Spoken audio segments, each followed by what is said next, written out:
These are your instructions for the week of Monday, April 19th, 2021. April 19th, 2021. It's been 246 years since the first shots of the Revolutionary War were fired at Lexington Green and Concord Bridge. It's been 28 years since something you don't remember, but your parents certainly would, the Mount Carmel fire near Waco, Texas, where a off-base religious leader named David Koresh learned that he was not, after all, God. I think he thought he was, but the fire was inexcusable. It's been 26 years since the Oklahoma City bombing. You don't remember that either. Some of you do. Okay, this will do for both 1301 and 1302. If you're in 1301, your only graded assignment for this week will be to take the Chapter 16 quiz, which is about the Civil War. If you're in 1302, it'll be to take the Chapter 31 quiz. Referencing the latter chapters of a textbook, usually if the authors are going to unveil their political biases, that's where they do it. Because the closer we get to the present, the more you start to encounter current issues. Our current events history? Not yet. We wait a while on that. Current events are to history what grapes are to wine. Does that make sense?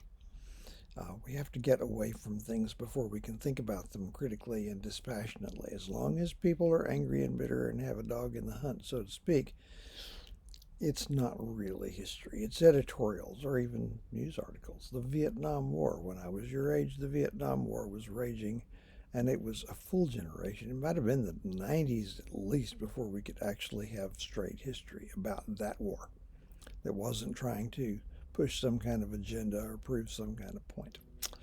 Okay, we're nearly done with this. Next week, your Chapter 17 quiz in 1301, 32 quiz in 1302, and those will be the last of their kinds for your course. Those will have to be completed by Wednesday, not Thursday. The reason for that is Thursday of next week, and that's going to be, let me think, April 29th, Thursday, April 29th, 10 days from now, the final exam will open up for you to access and take. The final exam will consist of, it'll be comprehensive. Final exam is comprehensive. It's over the entire course. It consists of 100 4-option multiple choice questions distributed equally among the units. I would say that they're in an approximate chronological order, but actually they probably will be this time. I'm not going to go into the technicalities of that. I'm not going to go into the easy for you to say. Let's try the take 3. I'm not going to go into the technicalities that you really don't need to know. It's not that big a deal. Okay. It's based on the supplements. It's not too early to start preparing for the final exam. Okay? One of the documents under study materials at the Canvas site is the final exam review topics list.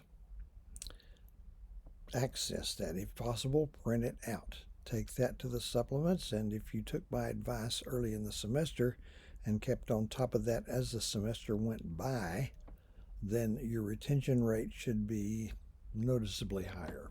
If you're trying to cram at the last minute for a 100-question test, good luck with that.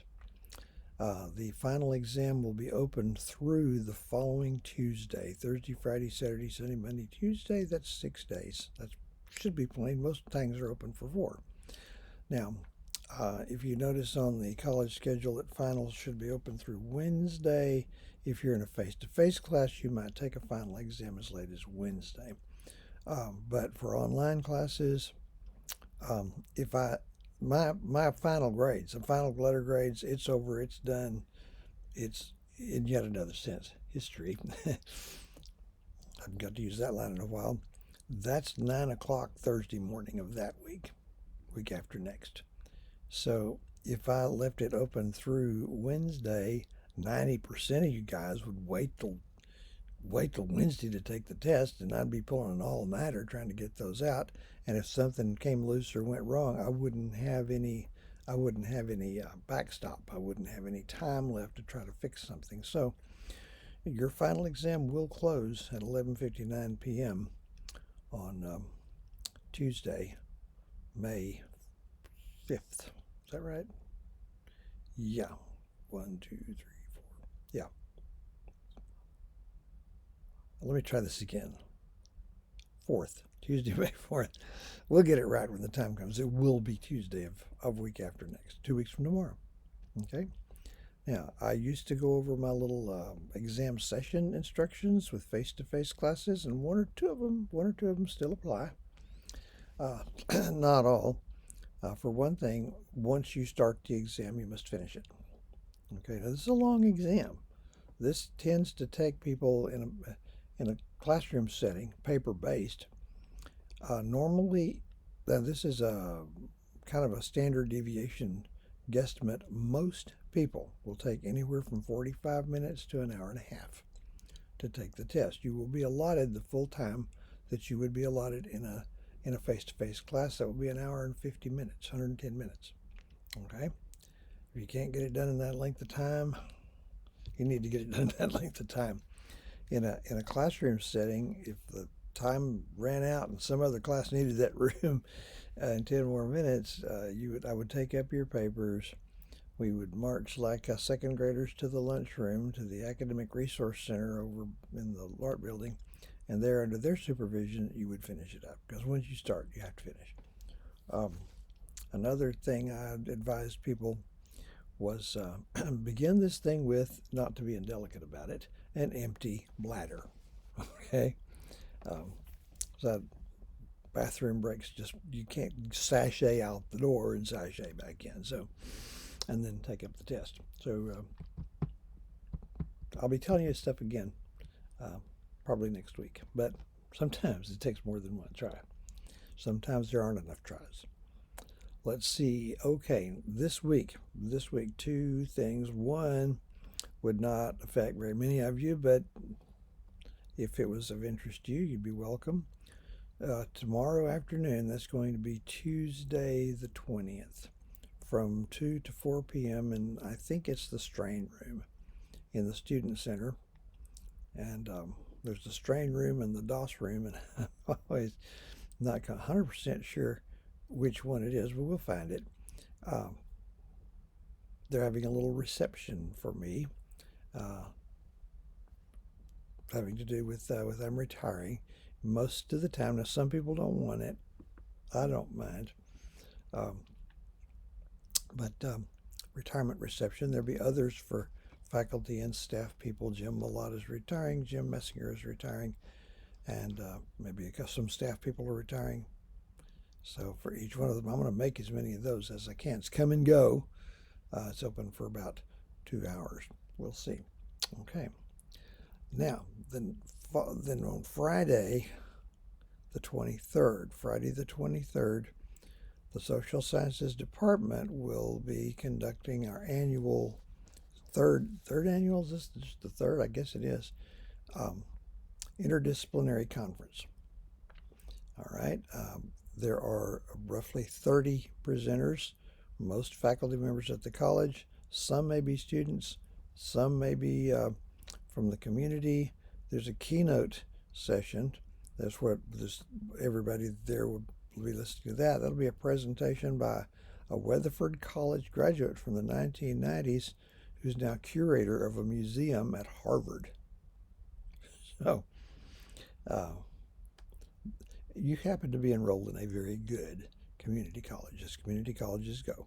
Okay, there are 565 community colleges in the United States. A decade or so ago, a national publication, it wasn't U.S. News, happens to have been Huffington Post, whatever credence you put in that, had Weatherford College ranked 19th out of 565. That's not chopped liver. So we're proud of that. It's also one of the oldest colleges in Texas. It's older than UT. It's older than A&M. Okay, chartered in 1869 by Texas standards, that's old. By east of the Mississippi standards, that's just getting started. Okay, so my presentation will be in the second session. There'll be 2 morning sessions, keynote, afternoon session. I'd like to watch them all. I assume that they will all be then available at the college's YouTube, on the college's YouTube channel. I hope they are. My presentation, I was thinking I might be about time to make some preparation for it. My topic will be why not socialism, to which I propose to give an answer. Now, in with that, I don't have time to do anything detailed, just the generalities, what it is. A lot of people who are drawn to it don't really know what it is, and that's the way they usually get it set up. But also a couple of other questions that I'll be answering. One, why not raise the minimum wage? Another one would be, why not have government-run health care or government finance? It's the same thing, you know. Somebody once said of the government being involved in the economy, what it funds, it runs, and what it runs, it ruins. I see very few exceptions to that. Anyway, that's all going to be online. And in a couple hours here, just for the presenters, there's going to be a session, an online session with Dr. Tarnavieski, the department chair, on how to set up a webinar, because each one of them is going to be a webinar. This is going to be quite a trick technologically, but I'll probably send a mass email and if you haven't got some other way of how to access this on the internet and watch your choice of sessions. Okay, I didn't think it'd take this long, but there we are. Have a good week, and we'll only be doing this about maybe one more time.